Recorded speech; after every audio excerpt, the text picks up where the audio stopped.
2 weeks before our wedding, I found out that my fiancé cheated on me. I had to act like everything was okay at our friend's destination wedding, where I couldn't leave. I'm writing this to find some relief. I have no one to talk to, and it feels like my body is turning inside out. After months of reading this sub and thinking those horror stories could never happen to me, I finally have something to share. I really do. My fiancé and I were set to get married in 2 weeks. We've been together for more than 6 years and have lived together for most of that time. We've known each other for 8 years. I am a lesbian and she is bisexual. We've created a great life together, and I was looking forward to moving ahead. I really believed I understood this person. I'm writing this from the hotel where our friend is having their destination wedding. They got married yesterday. Today and tomorrow were meant for fun and celebration in the local area. They haven't been that way for me. After the ceremony yesterday, my fiancée drank too much. She fell asleep right after I helped her wash up and get dressed. She was gone. I made a choice that I now regret, but it might have been the best decision I ever made. I looked through her phone. I wish I had a clearer reason for why I did it, something impressive like a Sherlock deduction. However, I do not. I did it because we're getting married soon, and I wanted to know what she was telling her friends about me and the wedding. She was acting more secretive with her phone, and it caught my attention. I did it because many people wish they could read minds. I looked through her messages to find my name. It wasn't anything extraordinary, and it turned out to be quite uplifting. I felt a bit cozy. That's when I decided to look up the word sex. I was curious if she shared details about our sex life with her friends. Perhaps focus on what she enjoyed the most or what she found unappealing. I opened messages with a guy, a person I know through someone else who lives far away. They exchanged photos and sent explicit messages. I kept scrolling until I found the final piece of evidence. He came to our city to meet for coffee and sex. The evidence was as complete as it could be. A selfie of them together that he sent her. She didn't even care to delete them. I crouched in the bathroom, trembling uncontrollably. It was like a bad dream, and a part of me still can't believe it happened. That was the start of the toughest 36 hours I've ever experienced. I couldn't bring it up without making a fuss at my friend's wedding. I've acted like everything is fine. Not great. I experienced a few bouts of nausea that I needed to account for. I've been hugging, kissing, laughing, and saying I love you all day while we try to enjoy this wedding celebration. I feel really unwell. I keep replaying the messages in my mind and thinking about what I'll say to her when we get home. I considered staying in the relationship, partly to avoid the embarrassment of being the one who called off the wedding at the last minute. I understood that doing so would lead to my own downfall. Looking back, there are a few red flags, especially the timeline of when she ended her last relationship before starting ours. She claims she ended things with her ex before we got together. My ex had a different story that I ignored when my fiancé said she was crazy. The ex-girlfriend has her problems, but I believe she might be honest about this situation. I believe my fiancé cheats frequently. I hope I can get through tomorrow and the long trip home and handle everything that needs to be done. We worked at the same small company and just bought a house together. This will be tough to figure out. Here's an update. I discovered my fiancé was unfaithful just 2 weeks before our wedding. I figured this out during a friend's destination wedding where I had to stay and keep my composure. Check my profile in the original post for context. Thanks for the supportive comments. I kept reading them again and again while we were on our trip. They provided me with the strength and clarity to make the right choice in this difficult situation. My life feels like a bad movie. Nothing is going as planned. We began the drive home Sunday morning with the newlyweds, stopping along the way for brunch with the bride's family. My fiancé noticed something was off and was starting to feel anxious about my distance. Everything went wrong when I, foolishly, left my phone on the table and stepped away for a moment while we were waiting for our food. She attempted to get into my phone for some reason. I don't believe it was malicious. She stood right in front of the groom, possibly wanting to take goofy pictures on my phone. I previously mentioned changing my password to keep my evidence safe. She didn't like that. No way.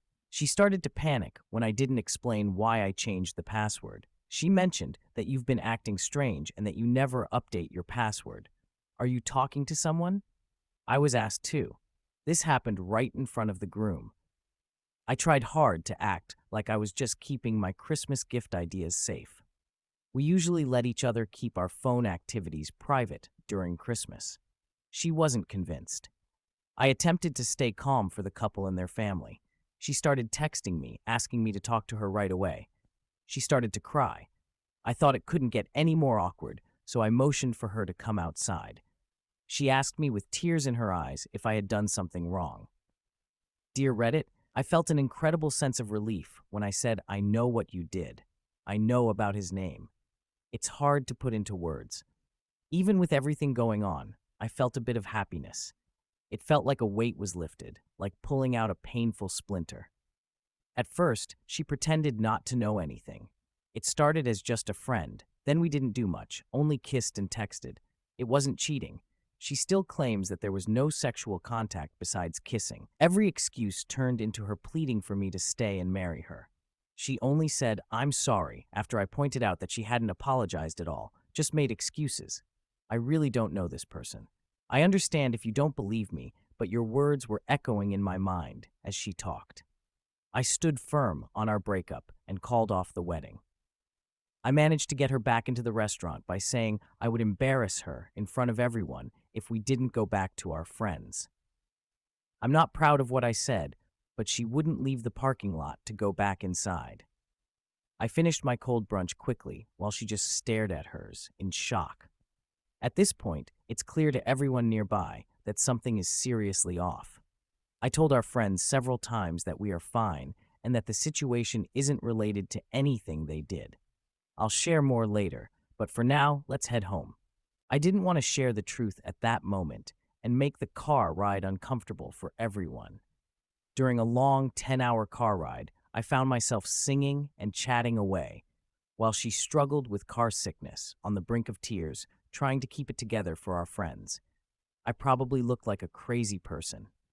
I felt relieved after finally letting go of the burden I had been carrying.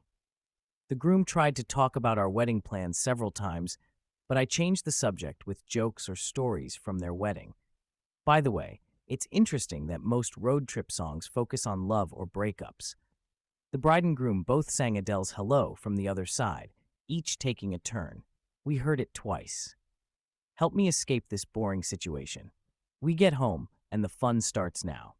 I texted the couple to apologize for our strange behavior and let them know about the cheating and the canceled wedding. They replied with supportive and understanding messages. The specifics are a bit unclear now, but I made it clear that we are not together anymore. The wedding is off. She'll be on the couch, and I want her to move out. She was really upset, following me around the house, trying to hug me and saying things like, "We can fight for this together," and "I love you, say it back." I'm sorry to report that things got really bad. She often talked about wanting to hurt herself and expressed a desire to die. I have a regular set of kitchen knives, but I also collect a variety of knives and own several firearms. I directly ask her several times if she plans to hurt herself, and she replies, "I can do what I want, and you don't care anyway." She sees me clearing my firearms to keep them out of her reach and says, "You don't think I'll find another way?" I took my eyes off her for just a second. She opens my knife collection drawer and picks one I gave her years ago, a compact folding pocket knife. She's shouting that it's hers and I can't handle it. She can handle it however she likes. I attempt to take it from her, but she refuses to let go. I presented her with a choice: put down the knife or I'll call the cops. She said no, so I called her bluff and dialed 911 with Siri. As soon as I called 911, everything shifted. We know someone who was Baker acted, and my fiancé is really scared by what they've shared. She quickly put down the knife, said sorry, and sat down on the couch without a fuss. She said she got caught up in the moment and then found her way back. She was clearly having a panic attack. The police were very nice and did their job well. They chose not to take further action, as she was calm and stated she had no intention of harming herself. I think this was the right decision. Seeing the police seemed to bring her back to reality. Just a heads up, Oop kept updating in the comments. The update text was saved prior to being deleted. Continuation of the post. Once the police were gone, we chatted calmly for a little while longer. She acknowledged her mistake and felt sorry, but really wants to make things right again. I've stayed strong. I can't go on living my life keeping an eye on her like a warden. Even if she's ready to do anything, I just can't trust her. Every story has two sides. She mentioned that she didn't feel loved by me back then and that I can come off as cold. This is a fact. I haven't given enough physical affection in the past, and it's been a problem. We express love in different ways. She says the past few months have been great. About a year ago, she wanted to feel attractive and cared for, so she reached out to him. My issue is that this coincides with the time we talked about marriage, and I made my proposal. She kept texting him inappropriately, even after they got engaged. If she didn't feel loved by me at the high point of our relationship, then I have nothing more to give her. How can I be sure she will be there for me during tough times? I put everything into it, but it still wasn't enough. Sorry for the long message, and thanks for the help. As I lie here in our bed, I feel hopeful for a better future. Thanks to all of you.